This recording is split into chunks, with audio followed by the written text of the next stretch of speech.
വിശുദ്ധ ലൂക്ക എഴുതിയ സുവിശേഷം അധ്യായം 2 വാക്യങ്ങൾ 1 മുതൽ 20 വരെ. യേശുവിന്റെ ജനനം. അക്കാലത്ത് ലോകമാസകലമുള്ള ജനങ്ങളുടെ പേര് എഴുതി ചേർക്കപ്പെടണമെന്ന് അഗസ്റ്റസ് സീസറിൽ നിന്ന് കൽപ്പന പുറപ്പെട്ടു. ക്വിരിനിയോസ് സിറിയായിൽ ദേശാധിപതി ആയിരിക്കുമ്പോൾ ആദ്യത്തെ ഈ പേരെഴുത്ത് നടന്നു. പേരെഴുതിക്കാനായി ഓരോരുത്തരും താന്താങ്ങളുടെ നഗരത്തിലേക്ക് പോയി. ജോസഫ് ദാവീദിന്റെ കുടുംബത്തിലും വംശത്തിലും പെട്ടവനായിരുന്നതിനാൽ പേരെഴുതിക്കാനായി ഗലീലയിലെ പട്ടണമായ നസറത്തിൽ നിന്ന് യൂദയായിൽ ദാവീദിന്റെ പട്ടണമായ ബത്ലഹേമിലേക്ക് ഗർഭിണിയായ ഭാര്യ മറിയത്തോടു കൂടെ പോയി. അവിടെ ആയിരിക്കുമ്പോൾ അവൾക്ക് പ്രസവ സമയമെടുത്തു. അവൾ തന്റെ കടിഞ്ഞൂൽ പുത്രനെ പ്രസവിച്ചു. അവനെ പിള്ള കച്ച കൊണ്ട് പൊതിഞ്ഞ് പുൽത്തൊട്ടിയിൽ കിടത്തി. കാരണം സത്രത്തിൽ അവർക്ക് സ്ഥലം ലഭിച്ചില്ല. ആട്ടിടയന്മാർക്ക് ലഭിച്ച സന്ദേശം. ആ പ്രദേശത്തെ വയലുകളിൽ ആടുകളെ രാത്രി കാത്തുകൊണ്ടിരുന്ന ഇടയന്മാർ ഉണ്ടായിരുന്നു. കർത്താവിന്റെ ദൂതൻ അവരുടെ അടുത്തെത്തി. കർത്താവിന്റെ മഹത്വം അവരുടെ മേൽ പ്രകാശിച്ചു. അവർ വളരെ ഭയപ്പെട്ടു.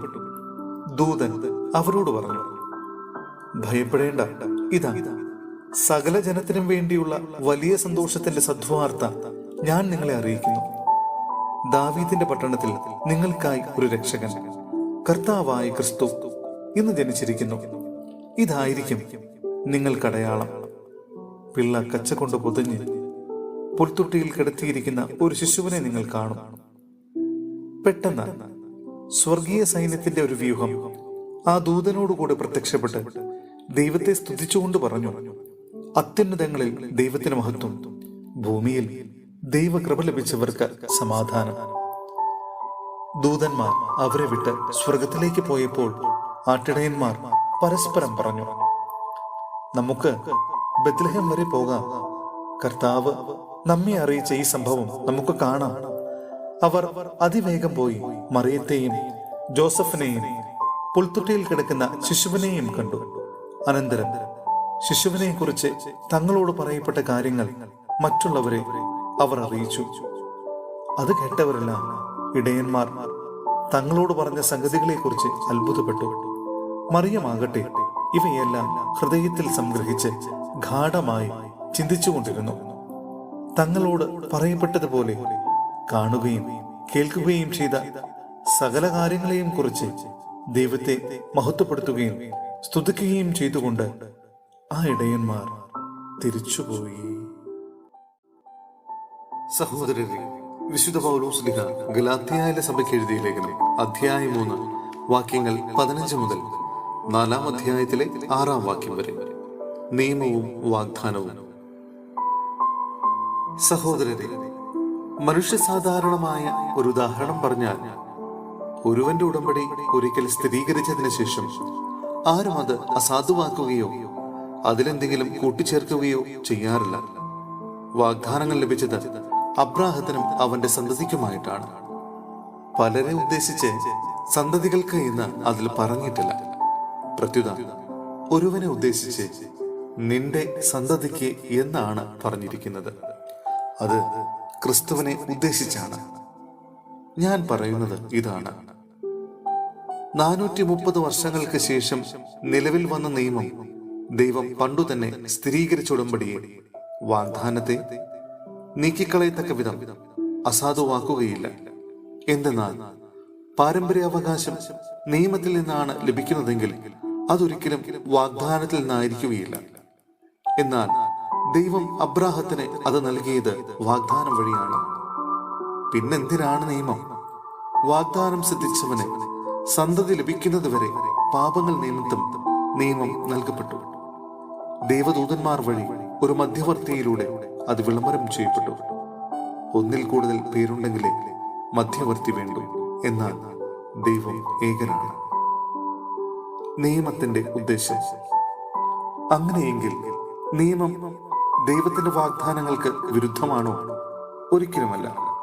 എന്തെന്നാൽ ജീവദായകമായ ഒരു നിയമം നിലവിലുണ്ടായിരുന്നെങ്കിൽ നീതി തീർച്ചയായും ആ നിയമം വഴി ഉണ്ടാകുമായിരുന്നു.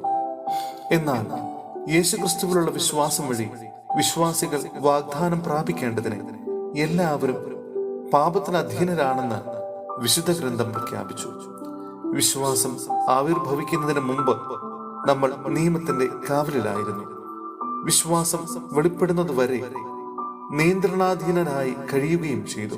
തന്നിമിത്തം നമ്മൾ വിശ്വാസത്താൽ നീതീകരിക്കപ്പെടേണ്ടതിന് ക്രിസ്തുവിന്റെ ആഗമനം വരെ നിയമം നമ്മുടെ പാലകനായിരുന്നു. ഇപ്പോഴാകട്ടെ വിശ്വാസം സമാഗതമായ നിലയ്ക്ക് നമ്മൾ പാലകന് അധീനരല്ല, പുത്രത്വവും അവകാശവും. യേശുക്രിസ്തുവിലുള്ള വിശ്വാസം വഴി നിങ്ങൾ എല്ലാവരും ദൈവപുത്രന്മാരാണ്. ക്രിസ്തുവിനോട് ഐക്യപ്പെടാൻ വേണ്ടി സ്നാനം സ്വീകരിച്ചിരിക്കുന്ന നിങ്ങൾ എല്ലാവരും ക്രിസ്തുവിനെ ധരിച്ചിരിക്കുന്നു. യഹൂദനെന്നോ ഗ്രീക്കുകാരനെന്നോ അടിമയെന്നോ സ്വതന്ത്രനെന്നോ പുരുഷനെന്നോ സ്ത്രീയെന്നോ വ്യത്യാസമില്ല. നിങ്ങൾ എല്ലാവരും യേശു ക്രിസ്തുവിൽ ഒന്നാണ്. നിങ്ങൾ ക്രിസ്തുവിനുള്ളവരാണെങ്കിൽ അബ്രാഹത്തിന്റെ സന്തതികളാണ്, വാഗ്ദാനമനുസരിച്ചുള്ള അവകാശികളുമാണ്.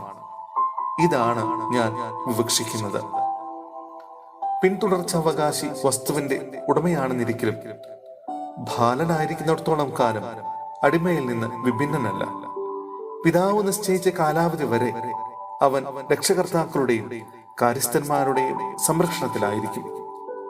നമ്മുടെ കാര്യവും ഇതുപോലെ തന്നെ. നമ്മൾ ശിശുക്കളായിരുന്നപ്പോൾ പ്രകൃതിയുടെ ശക്തികൾക്ക് അടിമപ്പെട്ടിരുന്നു. എന്നാൽ കാലസമ്പൂർണത വന്നപ്പോൾ ദൈവം തന്റെ പുത്രനെ അയച്ചു. അവൻ സ്ത്രീയിൽ നിന്ന് ജാതനായി നിയമത്തിന് അധീനനായി ജനിച്ചു. അങ്ങനെ നമ്മെ പുത്രന്മാരായി ദത്തെടുക്കേണ്ടതിന് അവൻ നിയമത്തിന് അധീനരായി കഴിഞ്ഞവരെ വിമുക്തരാക്കി. നിങ്ങൾ മക്കളായതുകൊണ്ട് ആഭാ, പിതാവേ എന്ന് വിളിക്കുന്ന തന്റെ പുത്രന്റെ ആത്മാവിനെ ദൈവം നമ്മുടെ ഹൃദയത്തിലേക്ക് അയച്ചിരിക്കുന്നു.